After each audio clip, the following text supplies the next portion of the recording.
আজ আমি আপনাদেরকে 3টি প্রশ্ন করব। তাহলে প্রথম প্রশ্ন, এমন কে আছে যার ওপর আপনি অনর্গল প্রহার করার পরেও সে হাসে আর আপনাদেরকে আনন্দ দেয়? আপনাদের উত্তর হবে ভূমি বা বৃক্ষ। দ্বিতীয় প্রশ্ন, এমন কে আছে যে আপনার কিছু না বলাতেও সব জেনে যায়, সব বুঝে যায় আর নিঃস্বার্থভাবেই আপনার সাহায্য করতে থাকে? এবার আপনাদের উত্তর হবে ভাই বা বন্ধু। আর তৃতীয় প্রশ্ন, এমন কোন ভগবান আছেন যিনি নিজে বিষ পান করে আপনাকে জীবনের অমৃত প্রদান করেন? আপনি হয়তো উত্তর দেবেন মহাদেব। যদি আপনার উত্তর এইগুলি হয় তাহলে সেই উত্তর ভুল। এই সমস্ত প্রশ্নের একটাই সঠিক উত্তর আছে, আর তা হল মা। স্তন্য পান করার সময় আপনি পা দিয়ে কত তাকে মেরেছেন, কিন্তু তাও উনি হাসি মুখে আপনাকে আশীষ দিতে থেকেছেন। আপনি কিছু না বললেও উনি সব জেনে যান, আর এই জীবনের কঠিন পরিস্থিতির বিষ পান করে আপনাকে সুখের অমৃত দেন। এই জীবনে আপনি যাই করে নিন না কেন, মায়ের ঋণ কখনো পরিশোধ করতে পারবেন না। যদি কিছু করতে চান তবে জীবনের আনন্দের মধ্যে, অনুভূতির মধ্যে আর ধন্যবাদের মধ্যে নিজের মাকে মনে রাখবেন, আর আমার সাথে ভালোবেসে বলবেন রাধা রাধা। উড়তে কে না ভালোবাসে? সাফল্যের মহা আকাশে গমন করতে কে না চায়? সবাই চায়। সবাই চায় যে এই সংসারে তাদের নাম, তাদের পরিচয় সব থেকে ওপরে থাকবে, যে তাদের নাম ইতিহাসে স্মরণীয় হয়ে থাকবে। কিন্তু সবার নাম ইতিহাসে লেখা হয় না। কিছু মানুষ নাম অর্জন করেও অনামী রয়ে যান। কেন? কারণ তারা এই ধরিত্রীর সাথে সম্পর্ক ভেঙে দেন। ভুলে যান এই কথাটা যে উড়ান সম্পূর্ণ হওয়ার পরে ধরিত্রী তাদের বিশ্রাম দেবে, যে তাদের কীর্তিতে যারা বাহবা দেন, যারা প্রশংসা করেন, তারা পৃথিবীতেই থাকেন, আর এই পৃথিবীতে থাকা মানুষই ইতিহাস রচনা করে। তাই সাফল্যের আকাশে অবশ্যই উড়ুন, কিন্তু তাদের থেকে একেবারেই বিচ্ছিন্ন হবেন না যারা আপনার এই সাফল্যের মূল ভিত্তি। তবেই ইতিহাসে আপনার নাম হবে, আর তখনই আপনি ভবিষ্যতে প্রসন্ন থাকবেন। রাধা রাধা।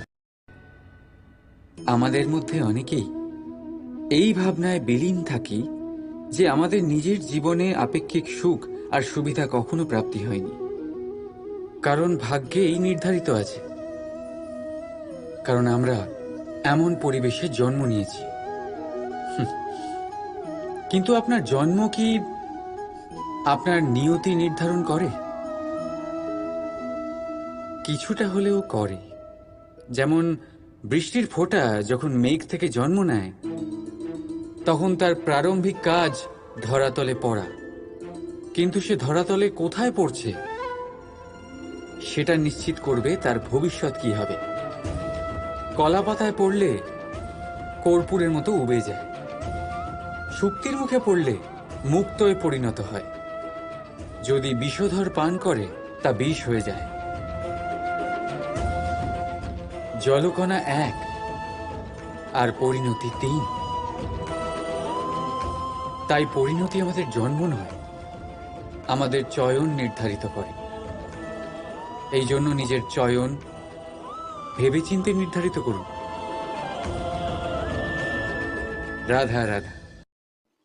অনেক সময় আপনি আপনার মাতা পিতা, আপনার হিতৈষী বা আপনার শুভাকাঙ্ক্ষীর মুখে এটা শুনে থাকবেন যে ওর ওপর কুনজর পড়েছে, ওর কুনজর শোধন করো, এইটা করো না, না হলে কুনজর পড়বে, এরম সাজসজ্জা করো না, ওটা পড়ো না, পড়লে কুনজর পড়ে যাবে।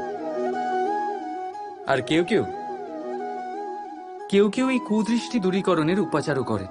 লঙ্কা পুড়িয়ে ধোঁয়া দেন, প্রদীপের আগুনে কুদৃষ্টি দূর করেন, কালো টিকা লাগান, আরো কত কিছু করেন। ঠিক আছে, কিন্তু আমি কুনজর মানি না। আমি মনে করি যদি মন পবিত্র হয় তাহলে কোনো কুনজর আপনার কোনো রকম ক্ষতি করতে পারবে না। ঝড় এলেও শুধুমাত্র সেই বাড়ি ধুলোয় ধূসরিত হয় যার জানলার আবরণ দুর্বল। ঘূর্ণিঝড়ও কেবল সেই দেওয়ালই ভাঙতে পারে যার ভিত অত্যন্ত দুর্বল। আর আপনার ব্যক্তিত্বের ভিত হল আপনার চিন্তাধারা, আপনার দর্শন। একই পরিস্থিতি, একই স্থান, একই ঘটনাকে আপনি ধনাত্মক রূপেও গ্রহণ করতে পারেন, ঋণাত্মক রূপেও গ্রহণ করতে পারেন। সিদ্ধান্ত আপনার। এই সংসারকে যেভাবে চাইবেন সেভাবেই পাবেন। এই জন্য মনে রাখবেন, নিজের দৃষ্টি নয়, দৃষ্টিভঙ্গির খেয়াল রাখুন। কারণ বলা হয়ে থাকে এই সংসারে কুনজরের উপাচার আছে, কিন্তু কুদৃষ্টিভঙ্গির নেই। তাই প্রেম ভরে বলুন, রাধা রাধা। জীব জন্মগ্রহণ করে আর তার সাথেই সজাগ হয়ে ওঠে তার স্মৃতি। স্মৃতি বড়ই শক্তিশালী, তা থেকে হয় বিচিত্র অনুভূতি। সব সময় আপনার সাথে থাকে। আপনার সাথে যা যা ঘটে সেটা কোথাও না কোথাও কোনো এক স্থানে সঞ্চিত থাকে। কিন্তু কখনো কখনো আমরা ভুলে যাই যে এই স্মৃতি আমাদেরই। তাই এর মধ্যে আমরা কি রাখবো আর কি মুছে দেব তা আমাদের ওপরই নির্ভরশীল। এই জীবনে আমাদের কি মনে রাখা উচিত? সুখ, আনন্দের মুহূর্ত, সেই মুহূর্ত যেখানে আমরা উপকৃত হয়েছি, সেই মুহূর্ত যখন কেউ বন্ধুত্বের মর্যাদা দিয়েছে, সেই মুহূর্ত যখন আমরা কাউকে আনন্দ দিয়েছি। কিন্তু আমরা কি মনে রাখি? নিজের দুঃখ, কষ্ট, সেই মুহূর্ত যখন কেউ আমাদের সাথে খারাপ করেছে, সেই মুহূর্ত যখন কেউ শত্রুতা করেছে। আর তারপর এই স্মৃতিগুলোই আমাদের তাড়িত করে প্রতিশোধের জন্য। তাই আমাদের কি ভোলা উচিত আর আমাদের কি মনে রাখা উচিত তা আমাদের ওপর নির্ভর করে। এই জীবনে সবকিছু ভুলে যান, কিন্তু এই কথা অবশ্যই মনে রাখবেন, যে কথা ভোলার তা মনে থাকে তাই বিবাদ বাঁধে। তাই ভালোবেসে বলুন, রাধা রাধা।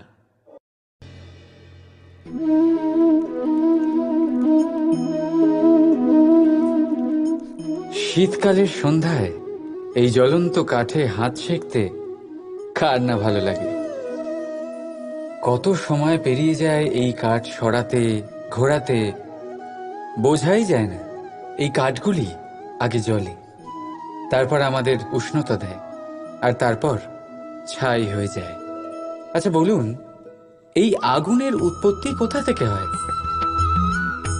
উত্তরটা সহজ, এই কাঠ থেকে। আচ্ছা, এই ছাইয়ের উৎপত্তি কোথা থেকে হয়? উত্তর সেই একই, এই কাঠ থেকেই। তাহলে আগুন আর ছাই, এই দুইয়ের উৎপত্তি কাঠ থেকেই হয়। এবার ভাবুন, আগুন যা এই কাঠ জ্বালায়, আর ছাই সেই ছাই যা এই আগুন নিভিয়ে দেয়। কিছু বুঝলেন? আপনার শক্তি আপনার ভেতরেই উৎপন্ন হয়, আর আপনার অন্তরের ক্ষতিকর সেই ছাই, সেটাও আপনার ভেতরেই উৎপন্ন হয়। তাই নিজের ভিতরের উজ্জ্বলতা দিয়ে এই সংসারকে আলোকিত করতে চান, নাকি নিজের ভেতরের আধার বার করে এই সংসারে অন্ধকার আনতে চান? সিদ্ধান্ত আপনার। রাধা রাধা। ইচ্ছে, সিদ্ধান্ত আর নিশ্চয়তা, এই শব্দগুলো আমরা আমাদের জীবনে অনেকবার শুনেছি, তাই না? জীবনে অনেক সময় অনেক কিছু পেতে খুবই ইচ্ছে করে, কিন্তু শুধু ইচ্ছে হলেই কি সবকিছু পাল্টায়? সবকিছু পাওয়া যায়? অনুর্বর জমিতে বাস করা ব্যক্তির মনে ইচ্ছে হয় যেন সে শীতল জল পায়, কিন্তু সে পায় না। যে এক কুয়ো খোঁড়ার সিদ্ধান্ত নিয়েছে, সে মাটি খোঁড়ার জন্য কোদাল অবশ্যই পেয়ে যায়। আর যে নিশ্চিত করে নিয়েছে, সে দেরি করে হলেও সেই শীতল জল অবশ্যই পেয়ে যায়। তাই জীবনে কেবল ইচ্ছে করবেন না, সিদ্ধান্ত নিন, আর তারপর নিশ্চিত করুন সব পেয়ে যাবেন। আর ভালোবেসে বলুন, রাধা রাধা। প্রদীপ জ্বালানোর কাজ বড়ই আনন্দদায়ক। উজ্জ্বলতার এই শিখা যেন আত্মার মধ্যে গিয়ে মনে উল্লাস ভরে দেয়।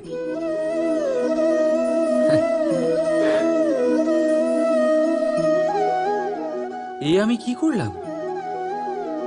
আমি একে নিভিয়ে দিলাম, অথচ এই দিয়েই আমি অন্য প্রদীপগুলি জ্বালিয়েছিলাম। কারণ যতক্ষণ এই শিখা অন্য প্রদীপগুলিকে জ্বালাচ্ছিল, ততক্ষণ এই নিজেও জ্বলছিল। কিন্তু যেই ও এই কাজ করা ছেড়ে দিল, তখন একেও নিভতে হল। বুঝলেন? সেরকমই জীবন হলো উজ্জ্বলতা দেওয়ার আরেক নাম। যদি জীবনে শুভ কাজ করেন, অপরের উপকার করেন, অন্যদের সহায়তা করেন, তাহলেই জীবিত থাকবেন। আর যেদিন এই কাজ করা আপনি বন্ধ করে দেবেন, শ্বাস প্রশ্বাস নেওয়া সত্ত্বেও মৃত হয়ে যাবেন। তাই যতক্ষণ শ্বাস চলছে, আশারূপী উজ্জ্বলতা ছড়াতে থাকুন। বিশ্বাস করুন, মৃত্যুর পরেও আপনি অমর থাকবেন। তাই ভালোবেসে বলুন, রাধা রাধা। যবে থেকে জীব প্রাণের অস্তিত্ব পেয়েছে, তবে থেকেই আরও একটি শব্দ জন্ম লাভ করেছে, সংঘর্ষ। জন্মলগ্ন থেকেই মানুষকে বাঁচার জন্য সংঘর্ষ করে যেতে হয়। কখনো নিজের লক্ষ্যে পৌঁছবার জন্য সংঘর্ষ করতে হয়, আর কখনো যা পেয়েছেন তাকে রক্ষার জন্য সংঘর্ষ করতে হয়। কিন্তু প্রত্যেকে একই অভিযোগ করে যে সংঘর্ষ করার সময় ভীষণ কষ্ট হয়। আপনি যোদ্ধা হলে প্রহার আপনাকে সহ্য করতেই হবে। সাঁতার শিখতে হলে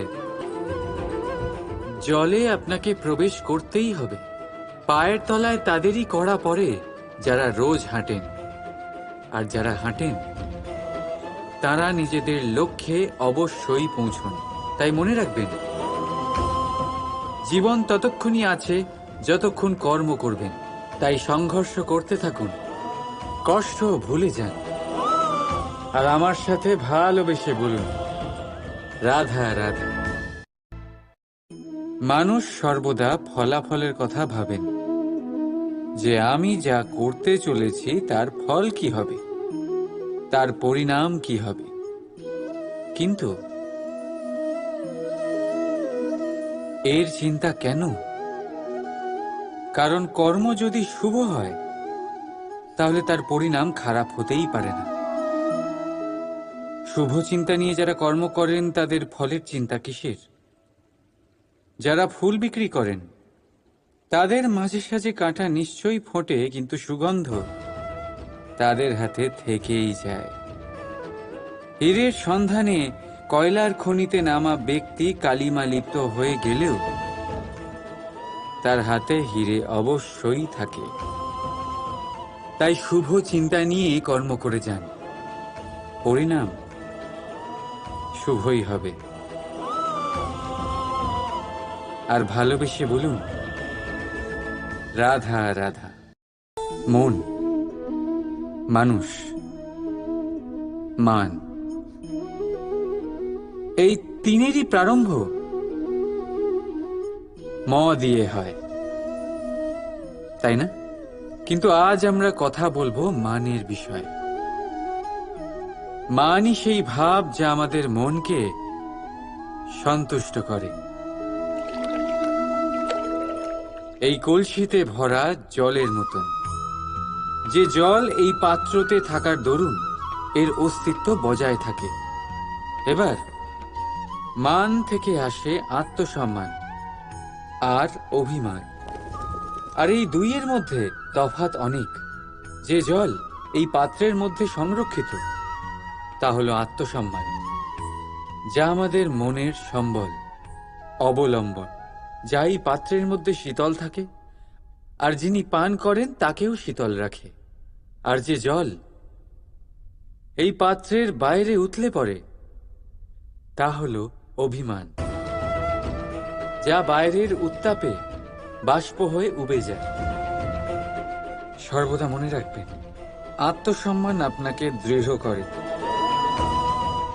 আপনাকে শক্তি প্রদান করে, আর অভিমান আপনাকে দুর্বল করে দেয়। তাহলে কি হতে চান আপনি? আত্মসম্মানী নাকি অভিমানী? সিদ্ধান্ত আপনার। রাধা রাধা। পড়ে যেতে কোনো আপত্তি নেই, শুধু পড়লে পড়ো সেই জলের ফোঁটার মতো যা এই সংসারকে জীবন দান করে। আর সেই ওঠার মধ্যেও কোনো কৃতিত্ব নেই, যেখানে অন্য কারোর কাঁধের ওপর পা রেখে উঠতে হয়। নিজের অস্তিত্ব হারাতে কোনো ক্ষতি নেই, যদি তা সেই বীজের মতো হয় যা এক নতুন গাছের অস্তিত্বকে জন্ম দেয়। কিন্তু সেই অস্তিত্বের জন্মে কি লাভ যা অন্য কারোর স্বপ্নকে নস্যাৎ করে তৈরি হয়? ক্রোধে খারাপ কিছুই নেই, যদি তা কোনো দুষ্টকে সঠিক পথে চালনা করে। কিন্তু সেই মেনে নেওয়া, সেই দয়ায় কি লাভ যা আপনাকে দুর্বল করে? অর্থাৎ খারাপ বা ভালো কর্ম হয় না, শুধু সেটা কখন, কোন স্থানে, কিভাবে করা হবে সেই সিদ্ধান্ত খারাপ বা ভালো হয়। সঠিক সময় করলে তা হয় গুণ, নয়তো হয় ঘুণ, যা আপনাকে ভিতরে ভিতরে নষ্ট করে দেবে। রাধা রাধা। সব থেকে ভালো যুদ্ধ সেটাই যা কখনো লড়াই হয়নি, অর্থাৎ বোঝাপড়া, সন্ধি। সব আবশ্যক পরিস্থিতিকেই শুভ করা যায়।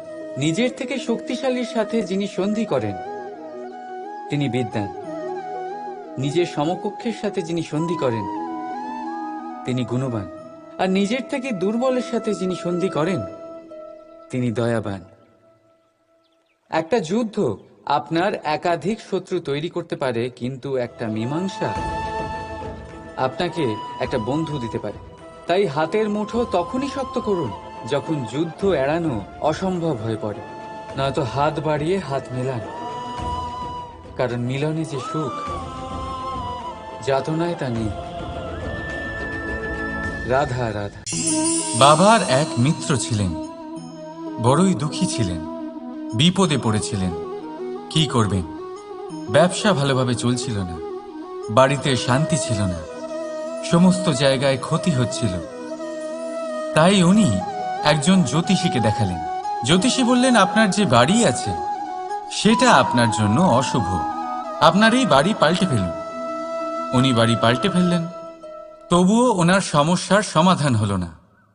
তারপর একজন জ্ঞানী ব্যক্তি ওনাকে বললেন যে আপনার জামা কাপড়ের যে রং সেটা বিপদকে আমন্ত্রণ জানাচ্ছে, এই জামা কাপড়গুলিকে পাল্টে ফেলুন। উনি সেগুলো পাল্টে ফেললেন, তাও সমস্যার সমাধান হলো না। আবার একজন জ্ঞানী ব্যক্তি বললেন যে আপনার আশেপাশে যে মানুষজন রয়েছে তারা এটা চায় না যে আপনি সফল হন, তারা আপনার ক্ষতি চায়, তাদের সাথে সমস্ত সম্পর্ক ভেঙে ফেলুন। তো উনি সম্পর্ক ভেঙে ফেললেন, কিন্তু তাতেও ওনার জীবনে কোনো পরিবর্তন এলো না। তার মানে তিনি বাড়ি পাল্টালেন, জামা কাপড় পাল্টালেন, সম্পর্ক পাল্টালেন, যেটা পাল্টালেন না তা হলো স্বভাব। এই যে স্বভাব, এটা অত্যন্ত গুরুত্বপূর্ণ। এই স্বভাবই আপনার ব্যক্তিত্ব তৈরি করে। তাই নিজের স্বভাব শুধরে ফেলুন, তাতে ভালো পরিবর্তন আনুন, সব কিছু ভালোই হবে।